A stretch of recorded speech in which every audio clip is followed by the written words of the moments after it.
The stars were quiet that night when the signal came through. Lieutenant Price sat at her station aboard the USS Valiant, monitoring the usual background noise of deep space. She had been doing this job for 3 years and had grown used to the emptiness between worlds. Most nights brought nothing but static and the distant echoes of dying stars. But this night was different. A sound cut through the silence. It was faint at first, barely a whisper against the void.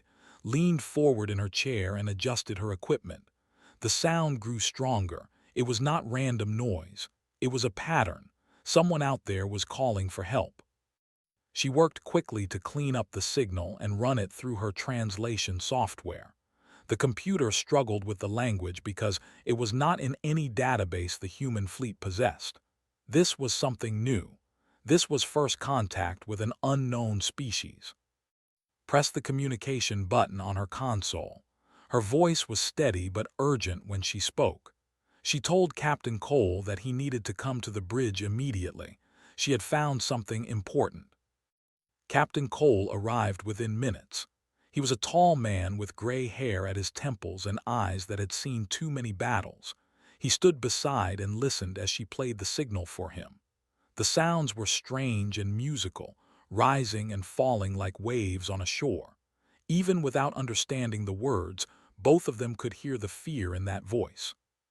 The translation software finally produced a rough version of the message.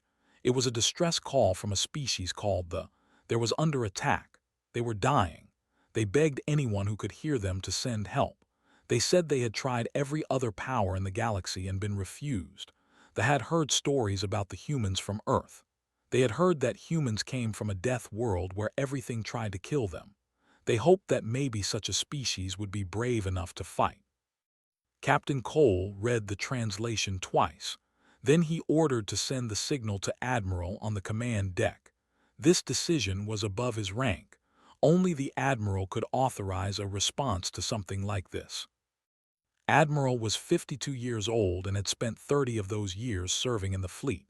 She had commanded ships in 3 different wars and had never lost a vessel under her direct control. Her crew called her the Iron Lady behind her back, though they meant it with respect. When she received the distress call, she gathered her senior officers in the conference room. Commander Daniel Brooks was the first to speak.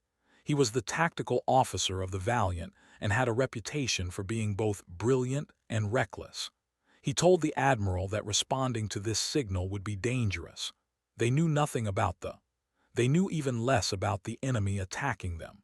The message mentioned something called the swarm, but human records had no information about such a species. Doctor spoke next. She was the chief medical officer and also served as the fleet's. She said that the swarm sounded like a hive mind species based on the little information in the message. Hive minds were rare and extremely dangerous. They did not negotiate. They did not take prisoners. They consumed everything in their path. Chief Engineer Samuel Turner leaned back in his chair and crossed his arms. He was a practical man who cared more about keeping ships running than politics or glory. He pointed out that the fleet was far from home and low on certain supplies. If they went to help they would be fighting on empty stomachs with no backup coming.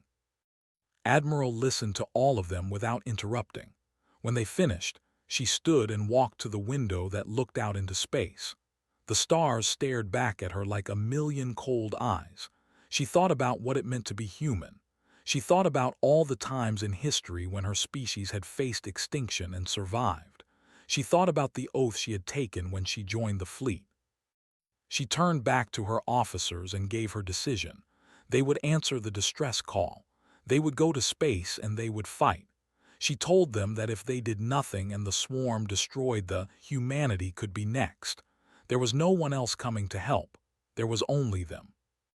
Commander Brooks asked how they were supposed to fight an enemy they had never seen. Admiral smiled for the first time that day. She told him that humans had been fighting unknown enemies since they first crawled out of caves and learned to hold weapons. They would study the enemy when they arrived. They would find weaknesses. They would adapt. That was what humans did. The orders went out across the fleet within the hour. 18 ships of the first expeditionary fleet changed course and burned hard toward space. Crew members who had been sleeping woke to alarms and briefings. Word spread quickly about what was happening. They were going to war against something terrible to save a species they had never met. Price returned to her station and continued working on the language. She wanted to be able to communicate with them when they arrived. She wanted to tell them that help was coming. She worked through the night without rest, driven by a feeling she could not name. It was something between excitement and fear. Captain Cole walked the corridors of the Valiant and spoke with his crew. He told them to prepare for the hardest fight of their lives. He told them that he was proud to serve with each of them. He told them that whatever happened next, they would face it together. In her quarters, Admiral recorded a message for Fleet Command back on Earth. She explained her decision and accepted full responsibility for whatever came next. She did not know if she was leading her people to victory or death. She only knew that she could not ignore a call for help. That was not who she was. That was not who humanity was. The fleet traveled for 6 days through empty space. 6 days of preparation and worry and hope. And at the end of those 6 days, they saw space for the first time. They saw the distant glow of an alien sun and the planets that orbited it. They saw the first ships coming to meet them. The battle for survival was about to begin. The first ship approached the human fleet slowly. It was a beautiful vessel, curved and elegant like something grown rather than built. The hull shimmered with colors that shifted between blue and silver as it moved through space. Admiral watched it from the bridge of the Valiant and felt a strange mix of wonder and sadness. This was first contact with a new species, something humanity had dreamed about for centuries, but it was happening because that species was dying. Lieutenant Price opened a communication channel using the translation protocol she had worked on during the journey. Her voice carried across the void, offering greetings and friendship. The response came back moments later. A voice filled the bridge, alien and musical, speaking words that the computer turned into something humans could understand.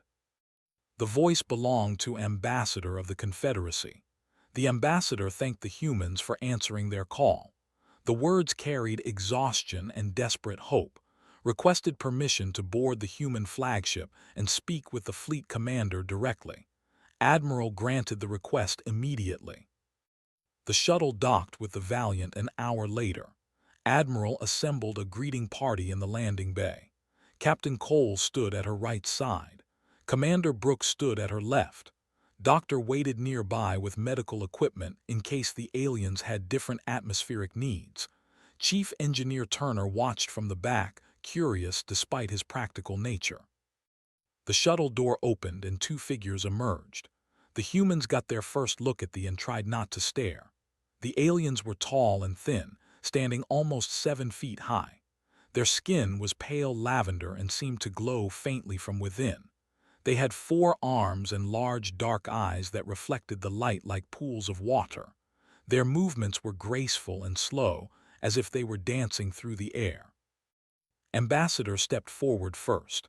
Beside the ambassador walked military liaison, wearing something that looked like ceremonial armor. Both aliens stopped when they got close to the humans. Their large eyes widened even further. They looked at the human delegation with expressions that could only be described as fear. Admiral noticed their reaction and kept her voice gentle when she spoke. She welcomed them aboard and expressed her sorrow for what was happening to their world. She assured them that humanity had come to help. Struggled to respond. The ambassador explained that they had heard many stories about humans but had never believed them. They had heard that Earth was a death world, a planet of extreme violence where everything fought to survive. They had heard that humans were predators who could run for days without stopping and heal from wounds that would kill other species. They had heard that humans came from a place with crushing gravity and a poisonous atmosphere full of a corrosive gas called oxygen. Commander Brooks could not help but smile at that last part. He told the ambassador that humans called that corrosive gas the air they breathed. He said it was actually quite pleasant once you got used to it. They did not seem to find this funny.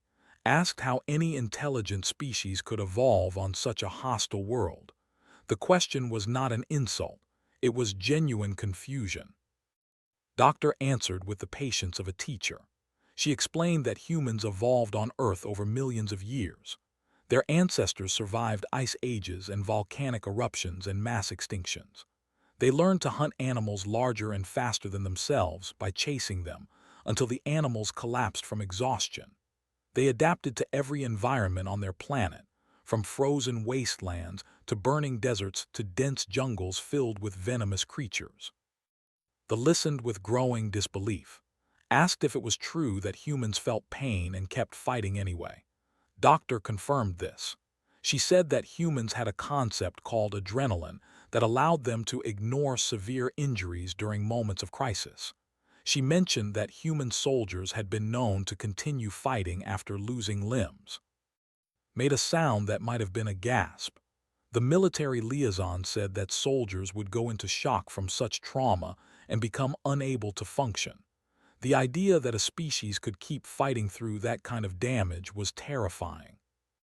Admiral decided to move the conversation forward. She invited them to the conference room where they could discuss the situation in detail. The group walked through the corridors of the Valiant. They flinched at the sound of human footsteps, which seemed loud and heavy compared to their own quiet movements. In the conference room, shared everything they knew about the swarm. The information was grim. The swarm was a hive-mind species that had consumed 7 civilizations over the past 1,000 years. They traveled in living vessels that grew and reproduced like organisms. Their numbers were estimated in the tens of thousands. They did not communicate or negotiate. They simply devoured everything in their path. The swarm had already destroyed 3 colony worlds, billions of lives lost. The fleet had tried to fight back but suffered devastating losses. They had perhaps 2 weeks before the swarm reached there. When that happened, 14 billion would die. Admiral asked what weapons were effective against the swarm. Gave a bitter answer. Nothing was effective. They could regenerate damage faster than weapons could inflict it. The swarm adapted to new tactics within hours. Every species that had tried to fight them had failed. Commander Brooks leaned forward with interest in his eyes. He asked about the command structure of the swarm. How did they coordinate so many ships? There had to be some form of central control. Confirmed that the swarm operated through command nodes, specialized that directed clusters of lesser vessels. Destroying a command node would disrupt part of the swarm temporarily. But the central consciousness, a massive at the heart of the fleet, would simply create new nodes to replace them. Brooks smiled in a way that made them nervous. He told Admiral that he had an idea. If they could strike fast enough, they might be able to take out multiple command nodes before the central consciousness could adapt. Then they could hit the central consciousness itself. Protested that such a plan was suicide. No ship had ever gotten close to the central consciousness and survived. Admiral looked at the ambassador with calm confidence. She said that no ship that had tried was crewed by humans. She told them that her people had a long history of doing impossible things when survival was at stake. The meeting ended with an agreement to combine forces. The remaining ships would integrate with the human fleet. They would plan together and fight together. They left the Valiant still frightened of their new allies, but for the first time in months, they also felt something else. They felt hope. The days that followed were filled with desperate work. Every person in the human fleet knew that time was running out. The swarm was coming and nothing would stop it unless they found a way. Admiral gave orders that sleep was optional and effort was mandatory. Her crew did not complain. They understood what was at stake. Chief Engineer Samuel Turner worked around the clock in the engine rooms and maintenance bays. They had shared information about swarm weapons. They used acidic projectiles that could eat through standard hull plating within minutes. Turner needed to find a way to protect the fleet from this threat. He gathered his engineering teams and explained the problem.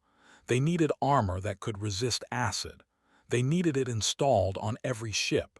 They needed it done in less than 2 weeks. His people looked at him like he was crazy. Then they rolled up their sleeves and got to work. The solution came from an unexpected place. One of the younger engineers, a woman named Lisa Park, remembered reading about specialized coatings used on Earth for chemical processing plants. She suggested they could modify the formula and apply it to hull plating. Turner told her to start working on it immediately. For 3 days straight, the engineering teams manufactured and tested the new coating. They failed again and again. Each failure taught them something new. On the 4th day, they finally created a version that could withstand swarm acid for extended periods. Turner smiled for the first time since the mission began. He ordered the coating applied to every ship in the fleet. While the engineers worked on defense, Commander Daniel Brooks focused on offense. He spent hours studying the data that had provided about swarm tactics and behavior.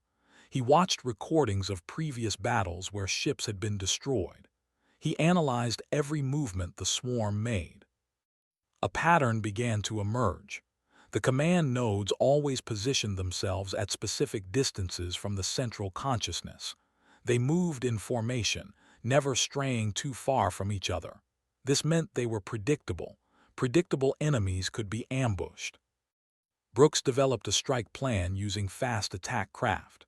Human destroyers were smaller and more agile than the main battleships. They could slip through gaps in the swarm formation and hit command nodes before the enemy could react. It was dangerous work. The pilots would be flying into the heart of enemy territory with minimal support, but Brooks had seen human pilots do incredible things before. He presented his plan to Captain Cole, who would lead the strike force personally. Cole listened carefully and asked questions about escape routes and backup options. Brooks admitted that escape routes were limited and backup would be far away. Cole nodded slowly and said he would do it anyway. Some things were worth the risk. Lieutenant Price had her own mission during these preparations. She continued working on communications, trying to understand how the hive mind coordinated its forces. The signals were complex and layered, like 1,000 voices speaking at once, but was patient and skilled. After 5 days of analysis, she made a breakthrough. The command nodes broadcast on specific frequencies that were slightly different from the general swarm chatter. She could identify these frequencies and track them. This meant the strike teams would know exactly where to find their targets. She brought her findings to Admiral immediately. The Admiral praised her work and ordered the information distributed to all ship commanders. Felt a surge of pride. Her contribution might save lives. Doctor prepared the medical bays for mass casualties. She requisitioned every medical supply the fleet carried and set up triage stations throughout the ship. She trained additional crew members in basic first aid because she knew her regular staff would be overwhelmed during the battle. She also studied physiology in case their allies needed medical attention. They were fragile compared to humans. Their bones were hollow like birds and their organs were delicate. Injuries that a human could survive might kill instantly. Made notes and prepared specialized treatment protocols. They watched all of this activity with amazement. They had never seen a species prepare for war with such intensity. Visited the Valiant daily to coordinate with human commanders, and each visit left the military liaison more impressed. One afternoon, found a group of human Marines training in the cargo bay. They were practicing hand-to-hand combat, throwing each other across the room and landing with heavy thuds. Asked what they were doing. A Marine sergeant named Hart explained that they were preparing for boarding actions. If the strike against command nodes did not work, they might need to enter the central consciousness and destroy it from inside. That meant fighting through a living ship filled with hostile creatures. Asked if the humans truly believed they could survive inside a swarm. Sergeant Hart shrugged and said they would find out. He added that humans had walked on the surface of airless moons and swum to the bottom of crushing ocean depths. A living ship was just another hostile environment. They had no response to that. They simply did not understand how any species could be so casual about facing death. Admiral held a final briefing the night before the swarm was expected to arrive. All senior officers attended in person or by communication link. She laid out the battle plan in 3 phases. First, long-range bombardment to thin enemy numbers. Second, surgical strikes against command nodes. Third, a direct assault on the central consciousness if the first 2 phases did not achieve victory. She told her officers that she would not lie to them. The odds were not good. They were outnumbered and many of them would not survive the battle, but she believed in them. She believed in human courage and human determination. She believed that when the moment came, they would do what needed to be done. Commander Brooks stood and raised his glass. He offered a toast to the fleet. He said that generations of humans had fought against impossible odds and won. He said that their ancestors were watching from somewhere beyond the stars, waiting to see if they were worthy of the name they carried. He said they would not disappoint. The officers drank together one last time. Then they returned to their posts and waited for the enemy to come. Outside, the stars remained cold and silent, but somewhere in that darkness, the swarm was moving, and in a matter of hours, the silence would end. The swarm arrived at dawn. Not that dawn meant anything in space, but they measured their days by the light of their sun, and their sun was just rising over the when the enemy appeared. Thousands of emerged from the darkness like a plague spreading across the sky. Admiral stood on the bridge of the Valiant and watched the enemy fleet approach. There were hideous things, twisted masses of flesh and bone that seemed to pulse with malevolent life. They moved in perfect coordination, a single mind controlling countless bodies. Sensors counted them as they came. 4,000, 5,000, 6,000 ships and still more emerging from behind moons and asteroid fields. She gave the order to begin Phase 1. Human battleships opened fire with their main cannons, sending streams of energy into the approaching mass. Explosions bloomed across the swarm formation, died by the dozens, but for every one destroyed, 10 more took its place. Commander Daniel Brooks coordinated the defensive formations from his tactical station. He directed ships to cover each other, creating overlapping fields of fire that tore holes in the enemy advance. Human gunners worked with mechanical precision, targeting the largest and reducing them to drifting husks. The swarm adapted quickly. They stopped approaching in a simple wave and began using spiral patterns that made them harder to hit. Brooks adjusted the fleet response within seconds. Human ships shifted position and continued firing. The gunners adjusted their aim and kept killing. The first swarm ships reached weapons range and returned fire. Acidic projectiles streaked across space and struck human hulls. The new coating held. Where unprotected ships would have melted away, human vessels shrugged off the attacks and kept fighting. Lieutenant Price monitored enemy communications from her station. She tracked the command node frequencies and fed targeting data to the strike teams waiting to launch. Her voice remained calm even as the ship shook from enemy impacts. She had a job to do, and nothing would stop her from doing it. Phase 2 began an hour into the battle. Captain Cole led 12 destroyers in a high-speed run toward the heart of the swarm formation. They burned their engines hard, pushing past safe limits to gain the speed they needed. Tried to intercept them, but the destroyers were too fast. Cole reached the first command node and gave the order to fire. Concentrated weapons fire tore into the massive. It tried to regenerate, but the damage was too severe. The command node exploded, and a section of the swarm suddenly lost coordination. In that cluster began drifting aimlessly, crashing into each other. The strike force did not stop to celebrate. They pushed deeper into enemy territory and hit a second command node, then a third. Each success threw more of the swarm into chaos. The human fleet exploited these openings, pouring fire into the disorganized clusters. But the central consciousness was learning. It began creating new command nodes faster than Cole could destroy them. Fresh emerged from the main mass and took over coordination duties. The swarm was hurt but not broken. Captain Cole reported the situation to Admiral. His voice was steady despite the danger surrounding his small force. He told her that they had done everything they could, but the enemy was adapting too quickly. Phase 2 was not going to win this battle. Had expected this possibility. She made the decision instantly. Phase 3 would begin immediately. The Valiant would lead a direct assault on the central consciousness. The flagship surged forward into the heart of the enemy fleet. Other human ships formed up around it, creating a protective formation. They pushed through walls taking damage from every direction. Hull breaches opened and crew members died at their posts. Doctor worked frantically in the medical bay. Wounded sailors arrived faster than she could treat them. Burns and acid injuries and impact trauma. She prioritized by severity and did her best to save everyone she could.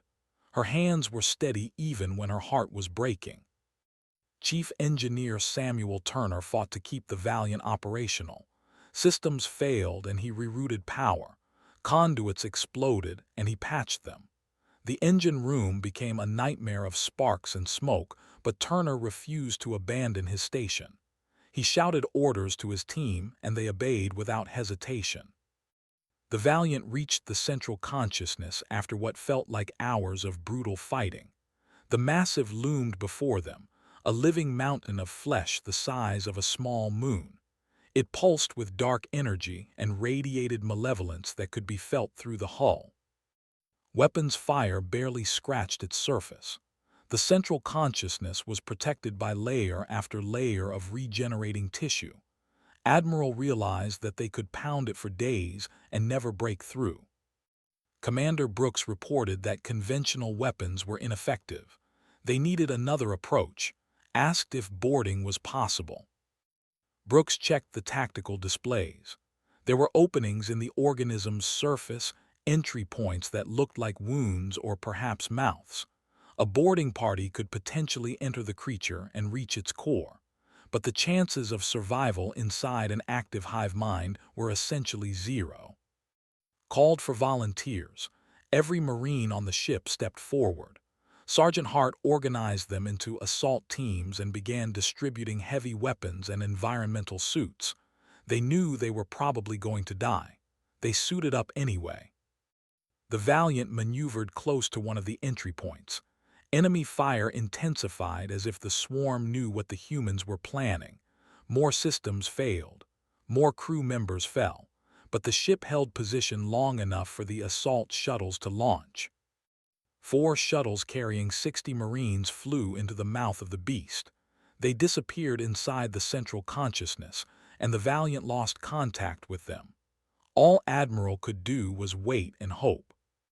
Outside, the battle continued to rage. Human ships were dying. Ships were dying. The swarm was taking losses but seemed endless. Everything now depended on the Marines inside the central consciousness. Admiral gripped the arms of her command chair and watched the monstrous. Somewhere inside that nightmare, her people were fighting. Somewhere inside, the fate of the galaxy was being decided. She whispered a prayer to whatever might be listening. Then she ordered her remaining ships to keep fighting. As long as they drew breath, they would not give up. The inside of the central consciousness was a horror beyond imagination. Sergeant Hart led his Marines through corridors made of living tissue. The walls pulsed with strange rhythms.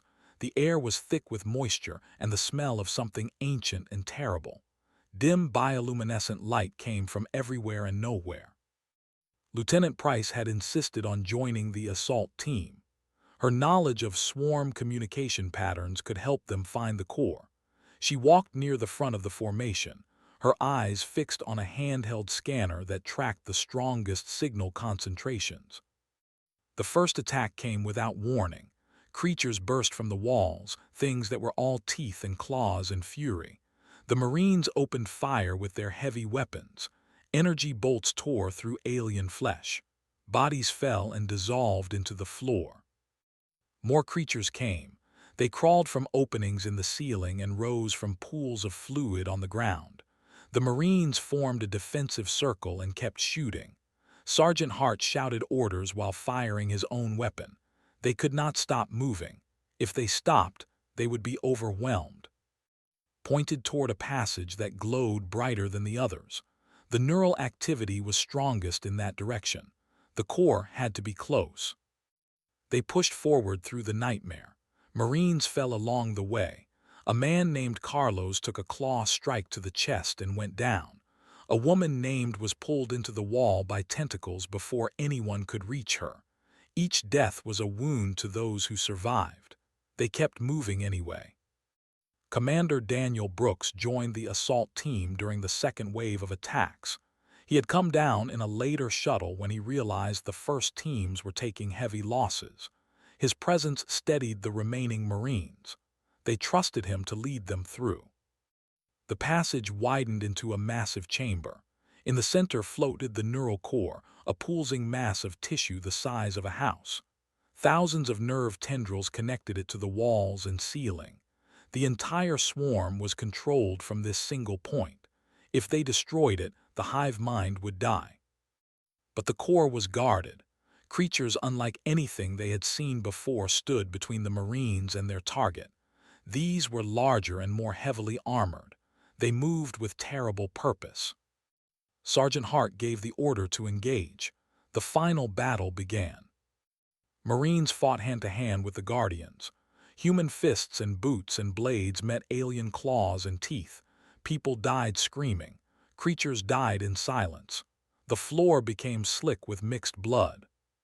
Commander Brooks reached the neural core while his people held off the Guardians. He planted explosive charges at key points where the tendrils connected. His hands were steady despite the chaos around him. He had trained for moments like this his entire career. Provided cover fire while Brooks worked. She was not a soldier, but she knew how to shoot. Every creature that came near the commander received a burst of energy that put it down. The charges were set. Brooks activated the timer. They had 90 seconds to get clear. The Marines began fighting their way back toward the entrance.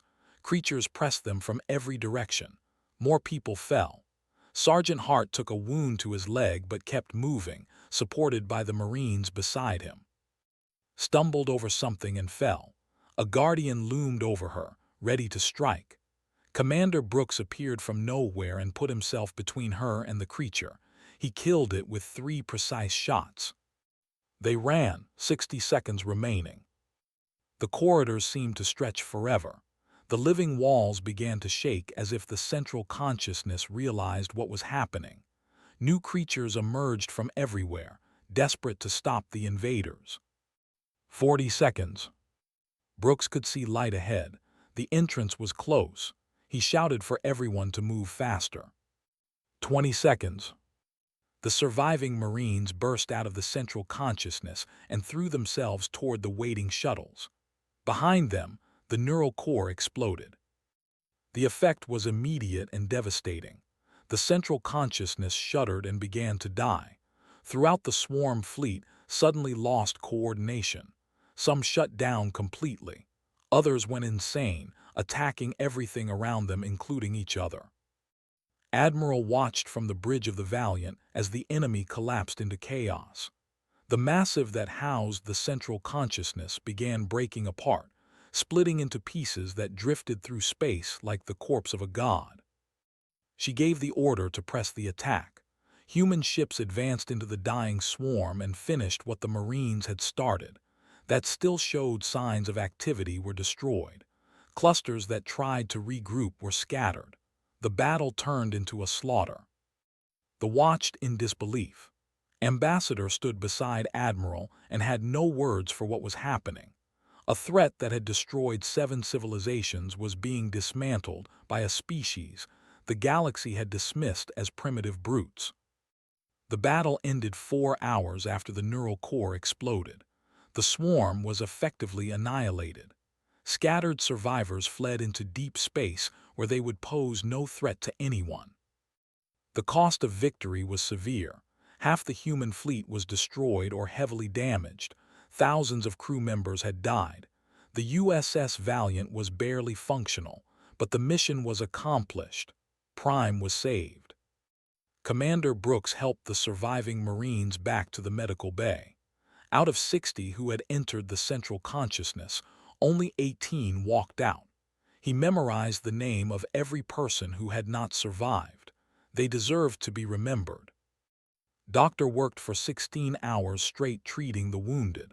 She saved lives that should not have been saved. When she finally collapsed from exhaustion, her staff carried her to a bed and let her sleep. Chief Engineer Turner somehow kept the Valiant from falling apart long enough to reach a repair station. He would later say that the ship held together through pure stubbornness. Admiral met with Ambassador one final time before the fleet began its journey home. They offered eternal gratitude and friendship. They offered treaties and trade agreements and technology sharing. But most of all, they offered a question. How did humans do it? How did they fight through impossible odds and refuse to die? Thought about her answer for a long moment. Then she told the ambassador that humans came from a world that tried to kill them every day. They evolved fighting for survival against predators and plagues and each other. They learned that the only way to live was to never give up, no matter how bad things seemed. Surrender was not in their nature. They would share this story across the galaxy. Species that had feared humans as dangerous monsters began to see them differently. They were not mindless brutes. They were protectors. They were allies worth having. They were hope in the darkness. The first expeditionary fleet limped home under the light of unfamiliar stars. Their ships were broken, and their numbers were fewer than when they left. But their spirits were unbroken. They had answered a call for help and done what needed to be done. Admiral recorded her final log entry as they approached Earth orbit. She spoke of sacrifice and courage and the bonds between species. She spoke of loss and grief and the price of doing right. And she spoke of pride. Pride in her crew, pride in her fleet, pride in being human. The stars no longer seemed so cold and distant. Somewhere out there, new friends were looking up at the same sky, and they knew that if darkness ever came again, they would answer. They always did.